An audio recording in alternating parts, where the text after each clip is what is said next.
오늘 말씀 보시겠습니다. 오늘 말씀은 출애굽기 3장 7절부터 10절 말씀 함께 보도록 하겠습니다.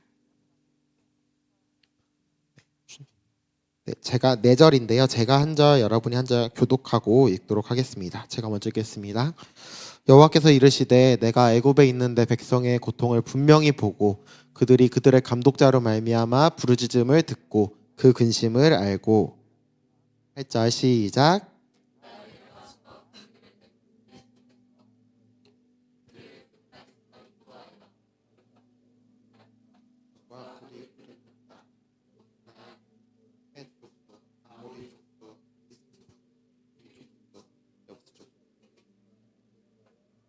구절입니다. 이제 가라. 이스라엘 자손의 부르짖음이 내게 달하고 애굽 사람이 그들을 괴롭히는 학대도 내가 보았으니 10절 시작. 이제 가라. 이제 내가 너를 바로에게 보내어 너에게 내 백성 이스라엘 자손을 애굽에서 인도하여 내게 하리라. 아멘. 한번 옆에 앉으신 분하고 인사할까요? 하나님이 우리를 부르셨습니다 하고 인사하겠습니다. 네, 아멘. 성경에는 많은 어떤 믿음의 영웅들이 등장합니다. 저도 이게 주일학교에서 설교를 하다 보면 굉장히 많은 사람들의 이야기를 다루곤 하는데요. 오늘 이제 우리가 읽은 본문에 나오는 모세도 어떤 대표적인 인물이라고 볼 수 있고, 또 GT 본문에서 계속 나오는 그런 엘리야의 이야기, 또 엘리사의 이야기 등 각 시대마다 하나님이 부르시는 그런 다양한 사람들의 모습을 우리는 발견할 수 있습니다. 이런 사람들을 통해서 어떤 시대의 변화가 일어나고 뭔가 기적이 일어나고 하는 모습들을 볼 수 있는데요. 제가 오늘 읽은 이 모세하고 또 우리가 GT에서 보고 있는 엘리사가 어떤 공통점이 있을까를 생각해보는데 한 2가지 정도로 생각할 수 있었습니다. 첫 번째는 이제 어려운 시대 속에서 하나님의 부르심을 받았다는 점이었는데요. 이제 모세도 이제 이스라엘 백성들이 좀 노예로 생활하고 있던 그런 애굽에 고통받고 있던 시대 중에서 모세는 부르심을 받았고, 또 엘리사도 그 북이스라엘의 어떤 영적인 타락이 가장 극심했던 그런 시대의 부르심을 받았던 것도 볼 수 있었습니다. 이제 그러한 어려운 시대 속에서 부르심을 받았는데, 이제 또 다른 공통점이 있다면 이제 이들은 또 어떤 세상에 뭔가 내세울 만한 뭔가 백성들에게 야 이것 봐라 이 정도면 우리 하나님 믿을만 하지 않냐라고 이렇게 뭔가 좀 눈을 사로잡을 만한 그런 기적을 행했던 모습도, 하나님의 일하심을 직접 보여주는 그런 모습도 가지고 있었습니다. 이런 우리의 믿음의 영웅들이 보여준 성경 속에서 나타나는 사람들의 믿음은 굉장히 모험적인 믿음이라고 할 수도 있고, 또 우리는 이런 모세의 믿음을, 엘리사의 믿음을 본받아야 해야 하는 그런 메시지를 우리는 매일 보고 듣게 됩니다. 우리는 이것을 분명히 믿습니다. 하나님이, 저 모세의 하나님이, 엘리사의 하나님이 나의 하나님이시다라는 것을 우리는 분명하게 말씀을 통해 날마다 배우고 날마다 믿고 있는데요. 과연 오늘날 우리가 살아가는 이 시대 속에서, 지금 우리 삶 속에서 이러한 믿음의 영웅들이 있을까? 또는 이런 어떤 기적적인 사건들이 일어나고 있을까? 이것을 우리 삶 속에서 때로는 의심하게 되는 마음도 들곤 합니다. 혹은 그런 사람들이 있다 쳐도, 또는 그런 사건들이 일어난다고 해도 지금 내 삶 속에서 그것이 일어나고 있나? 또는 내 가정에, 내 직장에, 우리 교회에 이런 경험이 있을까? 하는 그런 조금은 의구심도 들 수 있을 것 같습니다. 어떤 우리 대표적인 예를 들면 어떤 우리 교회의 표어 말씀처럼 좋은 것에 아끼지 아니하신다라고 날마다 고백을 하는데, 하나님이 언제까지 기다리게 하실까? 하나님이 좀 너무 밀어두시는 거 아닌가? 좀 이쯤 한 반 정도 지났으면 주실만 한데 하는 그런 마음도 우리에게 들기도 하는 것 같습니다. 이처럼 때로는 우리의 현실이 때로는 정말 냉혹한 것처럼, 그런 믿음과는 반대되는 것처럼 여겨지는 그런 시간들도 있는데요. 우리에게 주신 약속은 너무나도 큰데 그것에 비해서 우리가 살아가는 현실은 너무나도 작은 것처럼 여겨지기도 합니다. 어떤 내 개인이 할 수 있는 일은 너무나도 초라해 보이고요. 심지어는 그 작은 일도 하지 못하는, 정말 너무나도 내 자신의 어떤 무력함이나 연약함을 자주 느끼곤 합니다. 이렇게 내 개인 삶 하나도 버둥버둥거리면서 살고 있는데 어떻게 그런 위대한 하나님의 나라를 이룬다는 거야? 어떻게 나를 사용하신다는 거야? 하는 그런 마음도 들고는 한다는 것이죠. 성경의 이야기와는 다르게 내 삶 속에는 과연 하나님의 일하심이 있는가? 혹시 그런 직접적인 일하심이 그친 것은 아닐까? 하는 마음도 들곤 합니다. 하나님은 왜 우리에게 이런 성경에서 이야기하는 기적들을, 그런 능력들을, 그런 역전의 일들을 바로바로 보여주시지 않을까요? 하지만 우리가 이것에 대해서 의심하기 전에 먼저 기억해야 할 것은 우리가 하나님의 그 계획을 모든 것을 다 우리의 눈과 귀로 또 머리와 마음으로는 다 이해할 수 없다는 것입니다. 우리가 날마다 고백하는 것처럼 우리 눈에는 보이지 않아도 하나님이 분명하게 일하고 계십니다. 하나님은 살아계신 분이시고 그리고 그분의 자녀인 우리들을 통해서 일하시기를 가장 기뻐하시는 분이 하나님이심을 우리는 먼저 기억해야 합니다. 이제 이러한 전제를 가지고 오늘 본문을 보려고 하는데요. 오늘 본문은 이제 하나님이 모세를 부르시는 너무나 잘 알고 있는 장면을 우리는 이 본문을 통해 볼 수 있는데 하나님이 과연 우리를 어떤 존재로 부르시는지 또 우리를 통해서 어떻게 일하시는지를 함께 세 가지 정도로 하나님의 모습을 살펴보려고 합니다. 첫 번째로 우리가 기억해야 될 것은 하나님이 우리 삶의 모든 상황을 다 알고 계신다는 점인데요. 우리 7절 말씀 한 번 더 읽어볼까요? 7절 시작. 여호와께서 이르시되 내가 애굽에 있는 내 백성의 고통을 분명히 보고 그들이 그들의 감독자로 말미암아 부르짖음을 듣고 그 근심을 알고. 먼저 하나님은 모세를 부르실 때 내가 너의 백성의 고통을 분명히 보았다. 그리고 그들의 부르짖음을 들었다. 그리고 그들의 근심을 그들의 마음을 알고 있다라고 먼저 하나님이 선언을 하고 계십니다. 하나님은 시대 속에서 이스라엘 백성들이 당하는 그런 고통에 대해서 절대 너네 좀 겪어도 돼라고 좀 무관하게 여기지 않으셨습니다. 오히려 그 고통에 그 신음에 오히려 하나님의 시선을 두고 하나님의 귀를 기울이시는 분이심을 이 7절 말씀은 보여주고 있습니다. 그리고 마음속에 너무나도 그런 불안과 탄식으로 아파하고 있는 백성들의 마음을 깊이 공감하시는 분이셨는데요. 하나님이 왜 이렇게 하셨어야 될까요? 이스라엘 백성들에게 왜 관심을 가지고 계실까요? 이 말씀이 이제 우리가 읽은 3장의 이제 앞에 있는 2장 마지막 부분에 나오는데요. 제가 23절, 24절 읽어보겠습니다. 2장 23절, 24절 읽어보겠습니다. 여러 해 후에 애굽 왕은 죽었고 이스라엘 자손은 고된 노동으로 말미암아 탄식하며 부르짖으니 그 고된 노동으로 말미암아 부르짖는 소리가 하나님께 상달든지라. 하나님이 그들의 고통 소리를 들으시고 하나님이 아브라함과 이삭과 야곱에게 세운 그의 언약을 기억하사. 25절도 함께 읽어볼까요? 시작. 하나님이 이스라엘 자손을 돌보셨고 하나님이 그들을 기억하셨더라. 이 4절에 나오는 것처럼 하나님의 이런 관심의 이유, 하나님의 시선의 이유는 바로 언약 때문이었습니다. 하나님은 자신이 그런 백성들과 맺은 언약, 처음에 아브라함과 맺으셨고 그로부터 계속해서 흘러내려오던 그 언약을 결코 잊어버리지 않으셨습니다. 하나님은 결코 그 백성들과 분리된 자리에서 그냥 멀리서 방관하시는 분이 아니심을 성경은 이야기를 하고 있습니다. 이 사랑은 헤세드의 사랑이라고 이야기를 하는데요. 언약의 사랑이라고 이야기를 하는데요. 이 사랑은 어떠한 상황이 오더라도 결코 끊어지지 않음을 성경은 약속해주고 있습니다. 로마서 8장에 나오는 말씀처럼 사망이나 생명이나 천사들이나 권세자들이나 현재나 장래일이나 능력이나 높음이나 깊음이나 어떤 피조물도 하나님의 사랑에서 끊을 수 없다라고 이야기를 하고 있는데요. 하나님의 사랑은 지금 그 말씀을 주시기 이전부터 이미 출애굽 당시에 그 백성들을 향한 그 모습부터 이 사랑을 보여주고 계신다라는 것이죠. 이스라엘 백성들은 너무나도 그런 고된 노동 속에서 고통받고 있었습니다. 매일매일 탄식하고 부르짖는 속에서 때로는 하나님 왜 우리를 버리셨나요? 하나님 왜 우리를 이제는 그냥 내버려 두시는 건가요? 우리 이렇게 살다가 430년 동안 이렇게 계속해서 고통받는 동안 그냥 우리 민족은 이대로 끝나버리는 걸까요? 하는 원망 섞인 그런 부르짖음으로 이스라엘 백성들은 외쳤을 텐데요. 하지만 그 속에서도 하나님은 신실하게 그들을 향한 시선을 계속해서 바라보시고 그들을 향한 구원의 계획을 예비하고 계셨다라는 것입니다. 430년이라는 시간이 지난 동안 그들은, 이스라엘 백성들은 이제 하나님은 우리와 함께 계시지 않아, 이제 우리는 끝났어 라고 여겼을지 모르지만 하나님은 결코 그들의 모든 상황을 다 아시고 다 기억하고 계셨다는 것을 7절 말씀이 보여줍니다. 두 번째로 우리가 기억해야 될 말씀은 하나님은 그런 백성들을 기억하실 뿐만 아니라 직접 구원하시는 분이시라는 건데요. 우리 8절 말씀도 한번 읽어볼까요?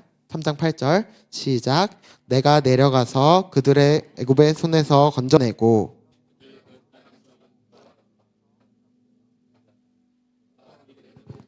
곧 가나안 족속, 헷 족속, 아모리 족속, 브리스 족속, 여부스 족속의 지방에 내려가려 하노라. 이 8절 말씀은 하나님이 그 고통의 자리에 직접 내려오신다라는 것을 이야기를 하고 있습니다.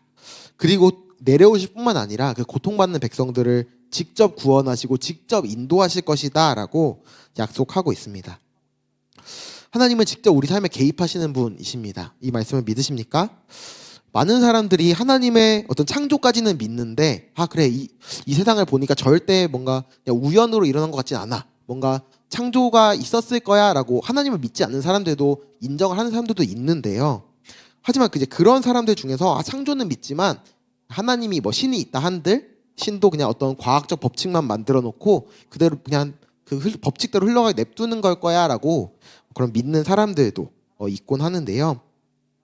그렇게 멀리 계신 하나님이라는 인식이 우리의 삶에는 찾아오곤 하는 것 같습니다. 때로는 우리의 어떤 사회적인 불합리함을 보면서 또는 우리 삶의 어떤 고난을 맞이하면서 하나님은 뭔가 우리와 멀리 계셔, 그냥 하나님이 뭐 우리를 알고 계신다고 하지만 우리 삶에 일하지 않으실 거야 라고 하는 그런 인식이 우리에게 있는데요. 하지만 하나님은 하늘에 계신 하나님이시지만 우리 삶에 가장 가까운 자리에 찾아오시는 분이시라는 것도 그런 임마누엘의 하나님이심을 보여주고 있습니다. 또한 하나님은 우리를 찾아오실 뿐만 아니라 직접 건져내고 인도하시는 분이시라고 이야기를 하는데요. 여기서 애굽인의 손에서 건져낸다라고 이야기했는데 이 애굽인들의 손은 이스라엘에게 끊임없는 고통을 주는, 끊임없이 압제하는 그런 손이었습니다. 그러나 하나님의 손은 자기 백성을 건지시는 손이었음을 보여주고 있는데요. 그렇게 이스라엘 백성들이 애굽에서는 고통받고 신음하던 땅이었지만 그 땅에서 건져내셔서 아름답고 광대한 땅으로, 젖과 꿀이 흐르는 땅으로 인도하시는 하나님이심을 보여주고 있습니다. 하나님은 이 일을 실제로 계획하셨고 성취하시는 분이심을 성경은 계속해서 약속하고 있습니다. 예레미야에게 주신 말씀처럼 일을 행하시는 여호와, 일을 만들어 성취하시는 여호와께서 이 이스라엘 백성들에게도 실제로 일하셨음을 우리는 성경을 통해서 계속해서 발견할 수 있습니다. 이렇게 하나님이 우리 삶을 다 알고 계시고 다 좋은 길로 인도하시는데 좋은 것을 아끼지 않으실 것인데 이 일을 하기 위해서 하나님이 사용하신 방법이 있는데요. 그 방법은 어떤 이집트를 전체를 울릴 만한 거대한 음성으로 이스라엘 백성들을 뭐 건져내라 라고 하는 어떤 두려운 명령으로 하시지 않았습니다. 또는 뭔가 특별한 이벤트 하나를, 누구도 거역할 수 없는 이벤트를 제공해서 그런 기적을 통해서 일하시지도 않았습니다. 하나님이 선택하신 방법은 모세 한 사람을 파라오 앞으로 보내는 것이었습니다. 9절 10절 한번 교독해 볼까요? 이제 가라, 제 9절 읽겠습니다. 이제 가라, 이스라엘 자손의 부르짖음이 내게 달하고 애굽 사람이 그들을 괴롭히는 학대도 내가 보았으니. 10절입니다. 시작. 이제 내가 너를 바로에게 보내어 이스라엘 자손을 애굽에서 인도하여 내게 하리라. 아멘. 이게 무슨 일일까요? 왜 모세를 사용하셨을까요? 뭔가 쓸 거면은 뭔가 히브리 사람 중에서 좀 잘난 사람 쓰셔야 되지 않을까요? 뭔가 좀 그래도 엘리트 교육도 받았고 뭔가 신체적인 조건이 좋다든가 뭔가 영웅적인 모습을 가지고 있는 사람을 사용하셔야 하지 않을까요? 모세의 모습을 한번 생각해 보려고 합니다. 모세는 이제 이 광야로 오기 이전에 삶을 보면은 자기 어떤 혈기에 따라서, 자기 의에 의해서 사람을 죽이고 멀리 미디안 광야로 도망 나온 사람이었습니다. 이 모세의 마음속에는 어떤 나중에 좀 여론이 잠잠해지면, 내가 잊혀지면은 뭔가 다시 돌아가서 뭔가 세력을 잡아보자, 이런 야망을 가진 사람도 아니었고요. 또 그렇다고 해서 뭐 미디안 광야로 왔다고 해서 여기서 뭔가 또 새로운 뭔가 뭐 공동체를 만든다든지 세력을 만든다든지 했던 그런 사람도 아니었음을 볼 수 있습니다. 모세는 이제 더 이상 어떤 그런 왕궁에서 왕자로 가졌던 그런 권위와 능력을 더 이상 가지지 못했습니다. 그저 이제는 나그네 한 사람, 유목민 중에 하나로서 가족들하고 그냥 같이 동물 치면서 양 치고 뭐 낙타 키우고 하면서 살아가려 했던 게 어떻게 보면 모세의 삶의 남은 소망이었을 것입니다. 그렇기 때문에 모세 스스로도 하나님이 너 가서 이스라엘 구원해라, 인도해라 라고 하실 때, 하나님 제가 누군데, 제가 뭔데 제가 바로한테 갑니까? 제가 어떻게 인도합니까? 라고 하나님께 되물었던 모습도 볼 수 있습니다. 하지만 하나님은 그러한 모세를 사용하기로 결심하셨습니다. 연약한 인간이었던 모세 한 사람을 하나님의 도구로 쓰기로 결심하셨고 하나님의 일하심을 나타내기 위한 통로로 선택하셨습니다. 그 결심대로 모세를 사용하실 때 모세의 어떤 조건은 중요하지 않았습니다. 모세의 믿음의 연약함도 상관없었고 끊임없이 입에 두나무를 논하면서 하나님 저 말 못해요. 제가 어떻게 쟤네들한테 하나님 말씀 전하겠어요? 라고 하는 그런 투덜거림 섞인 그런 연약한 믿음도 결코 하나님 앞에서는 어떠한 장애물도 되지 않았습니다. 하나님의 손에 붙잡힌 이상 모세는 더 이상 자기 힘으로 일하는 것이 아니라 하나님의 능력으로 모든 일을 할 수 있게 되었습니다. 오늘 본문은 하나님의 일하심을 보여줄 때 어떤 기적으로 일하시는 하나님보다는 믿음에 순종하는 사람들을 통해서 일하시는 하나님이심을 보여주고 있습니다. 때로는 하나님이 우리를 위기와 고난 속으로 보내실 때가 있습니다. 우리가 정말 싫어하는 그 자리, 정말 원하지 않던 그 자리로 보내시는 순간들이 있습니다. 그리고 그 자리에 보내실 때에는 하나님이 목적을 가지고 자신이 계획하신 그 일들을 행하시도록 우리를 보내십니다. 모세를 보내실 뿐만 아니라 지금도 우리를 세상 가운데로 보내고 계시는데요. 하나님의 일을 자기 백성들에게, 교회에게 맡기고 계시는 것입니다. 과연 이것이 어떻게 가능할까요? 인간이 뭔가 완벽해서 이 일을 감당할 수 있을까요? 제가 책에서 읽은 내용인데 하나님께서 준비하신 뜻을 백성들에게 위임하실 때는, 맡기실 때는 분명한 위험성이 있다라고 이야기를 하고 있었습니다. 교회 역사 속에서는 끊임없이 자기 뜻을 얘기하면서 이게 하나님 뜻이야 라고 하면서 어떤 자기 주장을 하는 그런 사람들의 모습이 나오고 있었는데요. 우리가 잘 알고 있는 사건 여러 가지가 있지만 십자군 사건 등도 있었고요. 어떤 종교적이나 어떤 정치적인 것, 경제적인 목적을 위해 싸우면서도 이게 하나님 뜻이야, 신의 뜻이야 라고 싸웠던 그런 모습도 있었고요. 또 미국에서는 어떤 인종주의 이런 것을 정당하기 위해서 이게 우리가 하나님 믿으니까 하나님이 이렇게 하라고 하셨어 라고 하는 그런 인종차별을 했던 어떤 KKK 같은 그런 단체들도 있었습니다. 또 지금 이 시간 속에서도 어떤 하나님의 뜻이라고 하면서 어떤 특정한 정치적인 입장을 얘기하거나 하는 교회들의 모습을 우리는 끊임없이 수없이 보게 되는데요. 하나님은 이러한 위험성이 있음에도 불구하고 자신이 택하신 자들을 사용하시기를 기뻐하시는 분이십니다. 그리고 이 일을 위해서 부르신 공동체를 교회다라고 부르고 계십니다. 교회가 어떤 완전함을 가지고 있어서 이런 일을 맡기시는 게 아닙니다. 여전히 연약함과 부족함이 있지만, 교회 안에는 수많은 아픔이 있지만, 교회가 어떤 사람 자체의 모임이 아니라 교회가 예수님의 몸이기 때문에 그 교회를 통해서 머리 되시는 예수님의 일을, 그 하나님의 일을 하시기를 기뻐하신다라고 하는 것입니다. 어떤 인간의 연약함과 부족함을 모르셔서가 아니라 너무나 잘 아시지만 그러한 인간을 통해서, 교회를 통해서 하나님의 영광을 드러내기를 원하신다라는 것입니다. 우리가 계속해서 주일 말씀 들은 것처럼 하나님의 자녀로 부름받은 공동체, 이 교회는 하나님의 일을 물려받을 하나님의 동역자입니다. 그리고 아버지 영광과 고난도 함께할 자들임을 우리는 말씀을 통해 보게 되는데요. 우리 로마서 8장 17절도 한번 읽어볼까요? 로마서 8장 17절 시작. 자녀이면 또한 상속자 곧 하나님의 상속자요 그리스도와 함께한 상속자니 우리가 그와 함께 영광을 받기 위하여 고난도 함께 받아야 할 것이니라. 아멘. 이 하나님의 상속자로서 우리에게 맡겨진 일들을 하기 위해 하나님은 우리를 세상 가운데 보내신다라는 것입니다. 어느 책의 내용에서는 교회에 대해서 이렇게 소개하고 있었는데요. 교회는 하나님의 전시품이다라고 하면서 보이지 않는 세상의 권세 잡은 자들에게 하나님이 제시하시는 증거물이라고 이야기를 하고 있습니다. 점점 타락해져 가는 세상, 점점 하나님과 멀어져 가는 세상을 향해서 자, 이 교회를 봐라.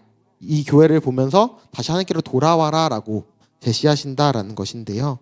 에베소서 3장에서도 교회에 대해서 교회를 통해서 이제는 교회로 말미암아 하늘에 있는 통치자들과 권세들에게 하나님의 각종 지혜를 알게 하신다.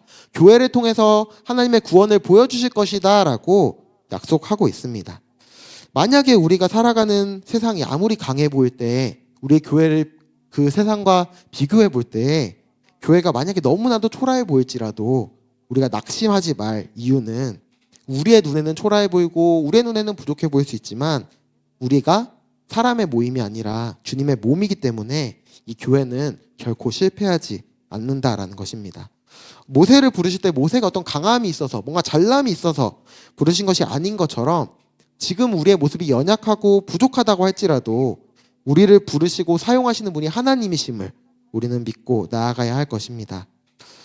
우리는 이 시대를 살아갈 때 뭔가 이 시대를 변화시키자, 이 시대를 하나님 나라를 이루자라고 얘기를 할 때 뭔가 초월적인 능력을 바라고 기대할 때가 많은 것 같습니다. 뭔가 우리 힘으로 안 되기 때문에 뭔가 모세나 엘리야에게 그러셨던 것처럼 지금 우리에게도 특정한 뭔가 엄청난 일을 하나님 보여주세요라고 바라기도 합니다. 하지만 우리가 기억해야 될 것은 우리가 어떤 기적을 겪는다고 해서 순간의 기적을 겪는다고 해서 그것이 세상을 완전히 변화시킬 수 없음도 기억해야 할 것입니다. 뭔가 와 놀랍다, 와 뭔가 특별한 일이 일어났다라고 할 수는 있지만 인간의 죄성은 끊임없이 죄로 돌아가려 하기 때문에 한 번의 사건으로는 쉽게 변하지 않는다라는 것이죠. 그렇기 때문에 우리가 해야 할 일은 지금 이 자리에서 하나님이 무엇이라 말씀하시는지 또 매일매일의 삶 속에서 그 약속을 어떻게 이루어 나가야 할지를 기대하는 마음으로 날마다 말씀 앞에 서는 것이고 날마다 기도의 자리에 서는 것입니다. 하나님이 원하시는 것은 뭔가 엄청난 일을 할 그런 사람을 부르시는 것이 아니라 매일매일의 삶 속에서 작은 일 하나에 충성하는 그 한 사람을 찾고 계심을 우리는 기억해야 합니다.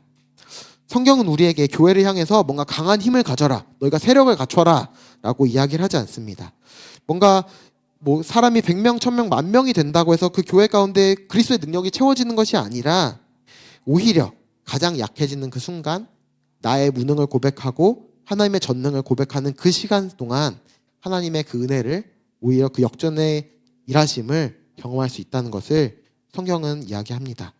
사도 바울의 고백인데요. 고린도후서 12장 9절 10절 마지막으로 한번 읽어볼까요? 같이 읽겠습니다. 시작. 나에게 이르시기를 내 은혜가 내게 족하도다. 이는 내 능력이 약한 데서 온전하여 짐이라 하신지라.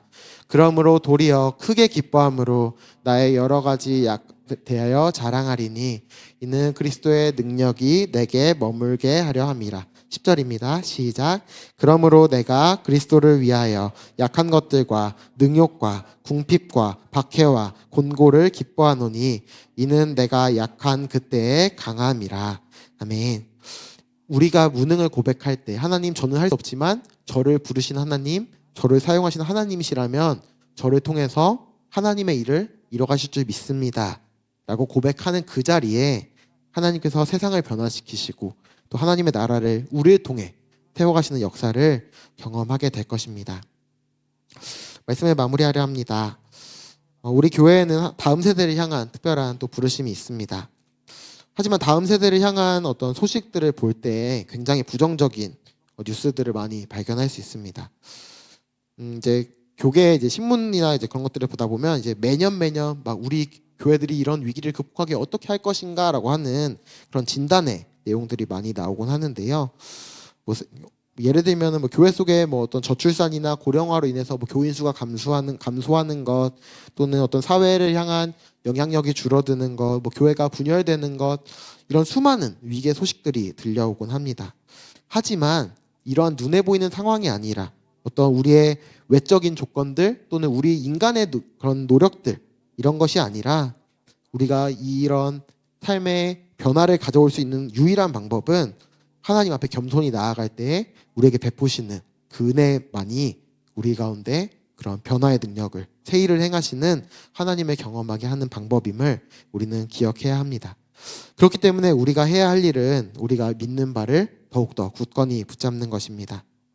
우리를 부르신 분이 하나님이시고 우리가 그 일에 순종할 때 그 부르심에 겸손히 나아갈 때 우리를 하나님의 도구로 사용하신다는 것입니다.